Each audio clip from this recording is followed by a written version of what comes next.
بسم اللہ الرحمن الرحیم۔ جاہلی معاشرے کی چند جھلکیاں۔ جزیرۃ العرب کے سیاسی اور مذہبی حالات بیان کر لینے کے بعد اب وہاں کے اجتماعی، اقتصادی اور اخلاقی حالات کا خاکہ مختصراً پیش کیا جا رہا ہے۔ اجتماعی حالات۔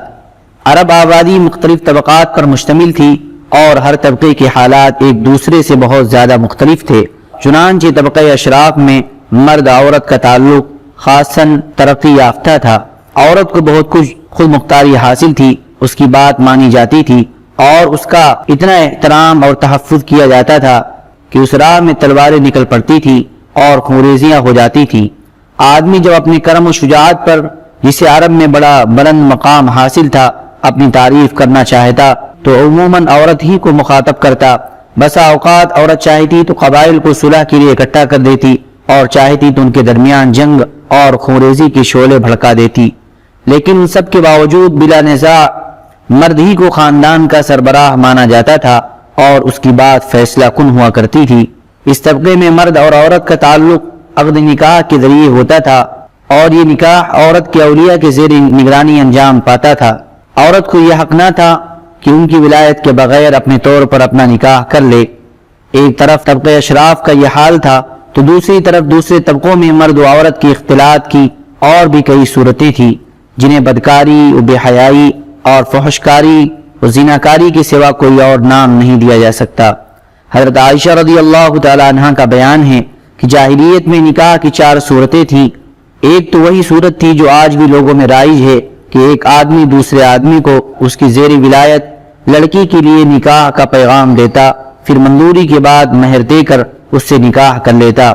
دوسری صورت یہ تھی کہ عورت جب حیض سے پاک ہوتی تو اس کا شوہر کہتا کہ فلاں شخص کے پاس پیغام بھیج کر اس سے اس کی شرمگاہ حاصل کرو، یعنی زنا کرو، اور شوہر خود اس سے الگ تھلگ رہتا اور اس کے قریب نہ جاتا، یہاں تک کہ واضح ہو جاتا کہ جس آدمی سے شرمگاہ حاصل کی تھی یعنی زنا کرایا تھا اس سے حمل ٹھہر گیا۔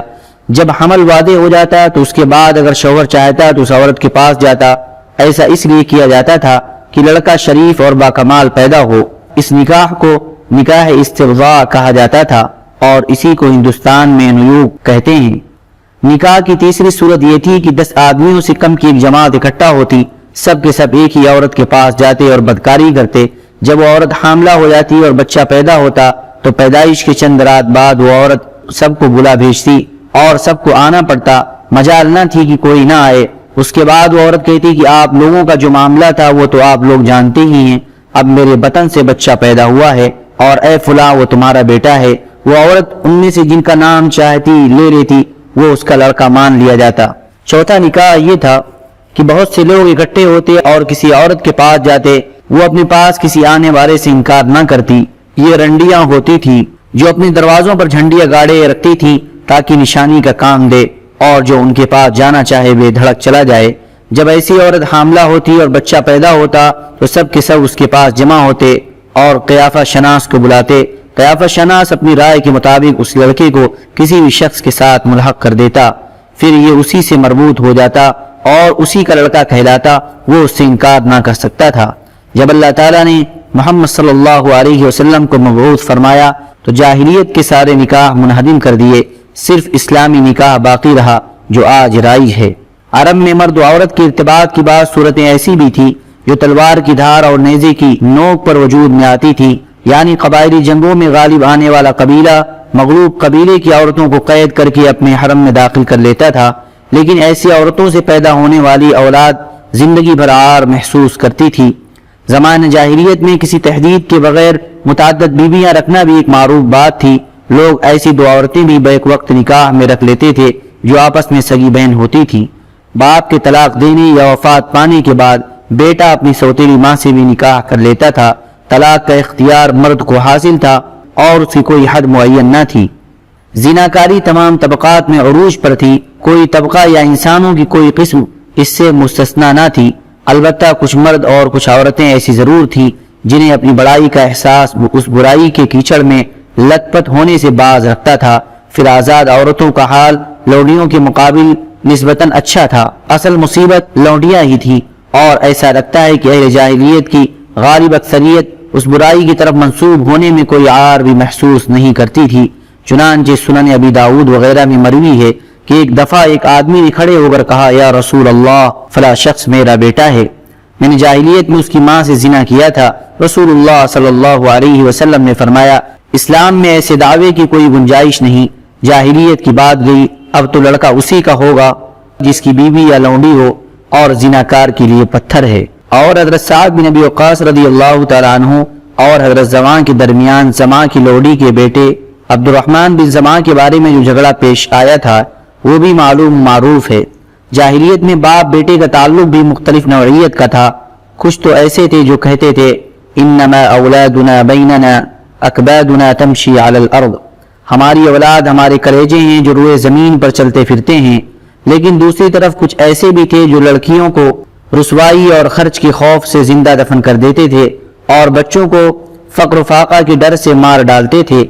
لیکن یہ کہنا مشکل ہے کہ یہ سنگ دلی بڑے پیمانے پر رائج تھی، کیونکہ عرب اپنے دشمن سے اپنی حفاظت کے لیے دوسروں کی بنسبت کہیں زیادہ اولاد کے محتاج تھے اور اس کا احساس بھی رکھتے تھے۔ جہاں تک سگے بھائیوں، چچیرے بھائیوں اور کنبے قبیلے کے لوگوں کے باہمی تعلقات کا معاملہ ہے تو یہ خاصے پختہ اور مضبوط تھے، کیونکہ عرب کے لوگ قبائلی عصبیت ہی کے سہارے جیتے اور اسی کے لیے مرتے تھے۔ قبیلے کے اندر باہمی تعاون اور اجتماعیت کی روح پوری طرح کار فرما ہوتی تھی، جسے عصبیت کا جذبہ مزید دعاتشہ رکھتا تھا۔ در حقیقت قومی عصبیت اور قرابت کا تعلق ہی ان کے اجتماعی نظام کی بنیاد تھا۔ وہ لوگ اس مسئلے پر اس کے لفظی معنی کے مطابق عمل پیرا تھے کہ انصر اخاک ظالما او مظلوما، اپنے بھائی کی مدد کرو خواہ ظالم ہو یا مظلوم۔ اس مسئلے کے معنی میں ابھی وہ اصلاح نہیں ہوئی تھی جو بعد میں اسلام کے ذریعے کی گئی، یعنی ظالم کی مدد یہ ہے کہ اسے ظلم سے باز رکھا جائے۔ البتہ شرف و سرداری میں ایک دوسرے سے آگے نکل جانے کا جذبہ بہت سی دفعہ ایک ہی شخص سے وجود میں آنے والے قبائل کے درمیان جنگ کا سبب بن جایا کرتا تھا، جیسا کہ اوس و خزرج، ابس و زبیان اور بکر و تغلب وغیرہ کے واقعات میں دیکھا جا سکتا ہے۔ جہاں تک مختلف قبائل کے ایک دوسرے سے تعلقات کا معاملہ ہے تو یہ پوری طرح شکستہ اور ریختہ تھے۔ قبائل کی ساری قوت ایک دوسرے کے خلاف جنگ میں فنا ہو رہی تھی۔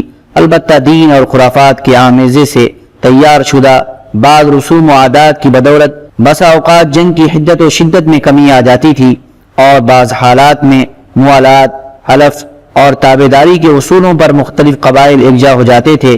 علاوہ ازیں حرام مہینے ان کی زندگی اور حصول معاش کے لیے سراپا رحمت و مدد تھے۔ خلاصہ یہ ہے کہ اجتماعی حالت ضعف و بے بصیرتی کی پستی میں گری ہوئی تھی، جہل اپنی تنابیں تانے ہوئے تھا اور خرافات کا دورہ تھا۔ لوگ جانوروں جیسی زندگی گزار رہے تھے، عورت بیچی اور خریدی جاتی تھی اور بعض اوقات اسے مٹی اور پتھر جیسا سلوک کیا جاتا تھا۔ قوم کے باہمی تعلقات کمزور بلکہ ٹوٹے ہوئے تھے، اور حکومتوں کے سارے عزائم اپنی رعایا سے خزانے بھرنے یا مخالفین پر فوج کشی کرنے تک محدود تھے۔ اقتصادی حالت اجتماعی حالت کے تابع تھی۔ اس کا اندازہ عرب کے ذرائع معاش پر نظر ڈالنے سے ہو سکتا ہے کہ تجارت ہی ان کے نزدیک ضروریات زندگی حاصل کرنے کا سب سے اہم ذریعہ تھی، اور معلوم ہے کہ تجارتی آمد و رفت امن و سلامتی کی فضا کے بغیر آسان نہیں، اور جزیرۃ العرب کا حال یہ تھا کہ سوائے حرمت والے مہینوں کے امن و سلامتی کا کہیں وجود نہ تھا۔ یہی وجہ ہے کہ صرف حرام مہینوں ہی میں عرب کے مشہور بازار عکاظ، ذی المجاز اور مجنہ وغیرہ لگتے تھے۔ جہاں تک صنعتوں کا معاملہ ہے تو عرب اس میدان میں ساری دنیا سے پیچھے تھے۔ کپڑے کی بنائی اور چمڑے کی دباغت وغیرہ کی شکل میں جو چند صنعتیں پائی بھی جاتی تھیں وہ زیادہ تر یمن، ہیرا اور شام کے متصل علاقوں میں تھی۔ البتہ اندرون عرب کھیتی باڑی اور غلہ بانی کا کسی قدر رواج تھا۔ ساری عرب عورتیں سوت کاٹتی تھیں، لیکن مشکل یہ تھی کہ سارا مال و متاع ہمیشہ لڑائیوں کی زد میں رہتا تھا۔ فقر اور بھوک کی وبا عام تھی، اور لوگ ضروری کپڑوں اور لباس سے بھی بڑی حد تک محروم رہتے تھے۔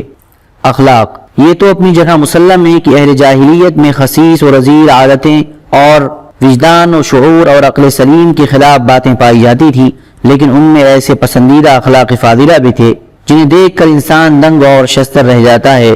مثلا نمبر 1، کرم و سخاوت۔ یہ اہل جاہلیت کا ایسا وصف تھا جس میں وہ ایک دوسرے سے آگے نکل جانے کی کوشش کرتے تھے اور اس پر اس طرح فخر کرتے تھے کہ عرب کے آدھے اشعار اسی کی نظر ہو گئے۔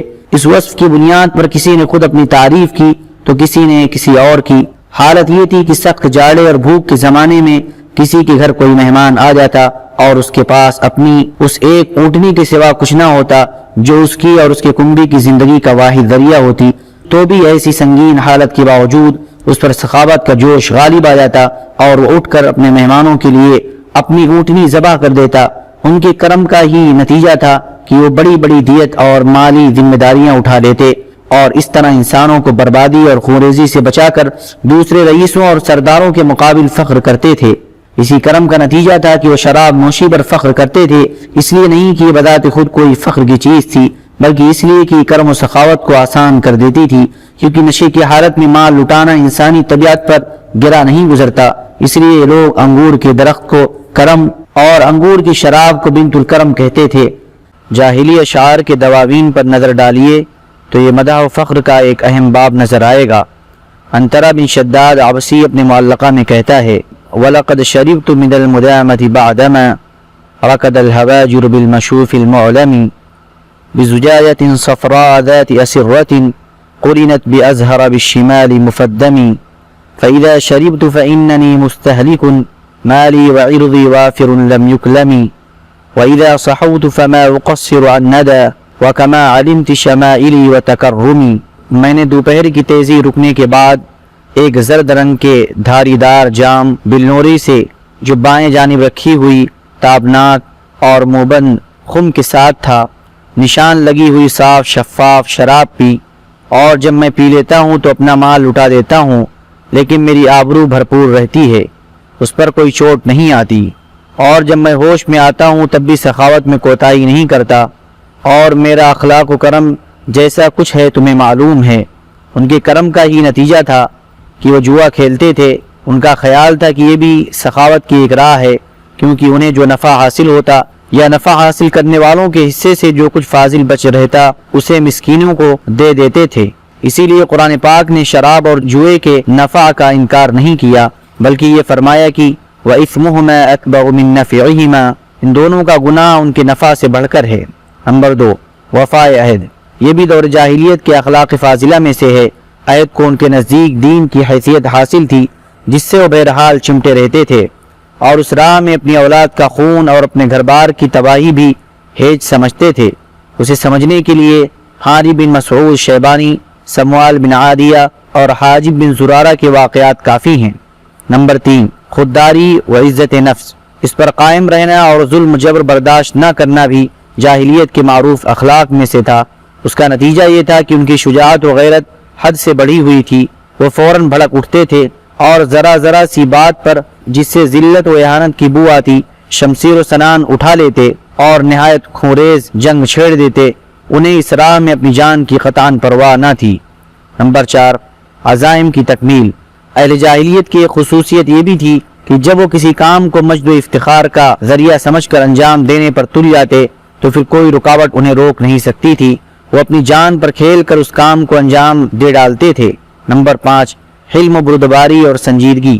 یہ بھی اہل جاہلیت کے نزدیک قابل ستائش خوبی تھی، مگر یہ ان کی حد سے بڑھی ہوئی شجاعت اور جنگ کے لیے ہمہ وقت آمادگی کی عادت کے سبب نادر الوجود تھی۔ نمبر 4، بدوی سادگی، یعنی تمدن کی آلائشوں اور داو پیش سے ناواقفیت اور دوری۔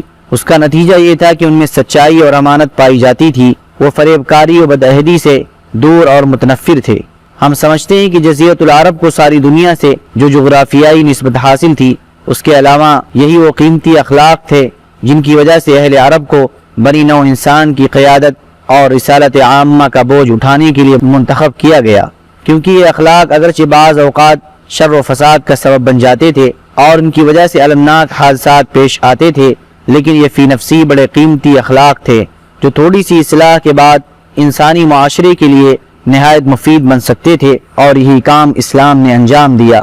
غالباً ان اخلاق میں بھی ایفائے عہد کے بعد عزت نفس اور پختگی عزم سب سے گرا قیمت اور نفع بخش جوہر تھا، کیونکہ اس قوت قاہرہ اور عزم مصمم کے بغیر شر و فساد کا خاتمہ اور نظام عدل کا قیام ممکن نہیں۔ اہل جاہلیت کے کچھ اور بھی اخلاق فاضلہ تھے، لیکن یہاں سب کا احاطہ کرنا مقصود نہیں۔